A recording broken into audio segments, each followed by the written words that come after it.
What's up, everybody? This is SJG. So I am repping Hampton University, and I'm going to do something that a lot of people are probably not expecting me to do. I'm a little surprised at myself.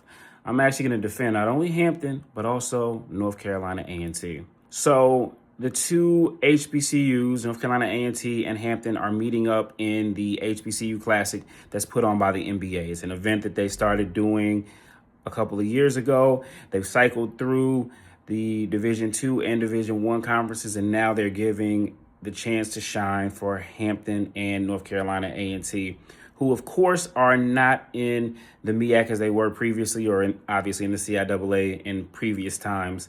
You know, when this was announced back in July, a lot of people felt like North Carolina A&T and Hampton did not deserve or should not have been invited to this showcase. And I just heard from one of those folks, my good friend Mark Gray, who's been calling HBCU games and been in this HBCU business a lot longer than I have. You know, he expressed that sentiment. And while I understand that a lot of people feel like if they're not in the HBCU conferences, they shouldn't get the rights and privileges, I totally disagree. You know, these are two institutions who are prominent HBCUs. They're important to HBCU culture. And at the end of the day, the previous leaders of both of them, Dr. Harold Martin and Dr. William Harvey, both decided to leave the MEAC and take their programs elsewhere. A lot of people feel some type of way about it.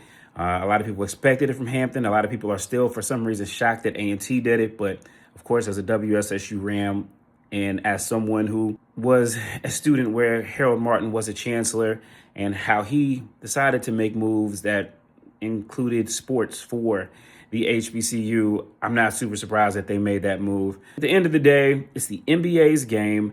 They have the right to give it to whoever they want to. I've just been impressed with the fact that they didn't just do the MEAC and the SWAC, because if you let some people leave to their devices, that's what we would have had. They've spread it out to the Division IIs as well. And, you know, the student athletes over at Hampton and North Carolina A&T, they deserve the chance to be showcased for their talents. They are at HBCUs, whether we agree with the decisions of past chancellors and presidents, current ADs.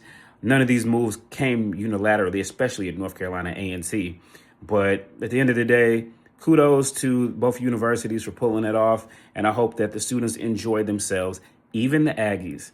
All right, guys, let me know what you think, and I'll catch you guys in the next video. Peace.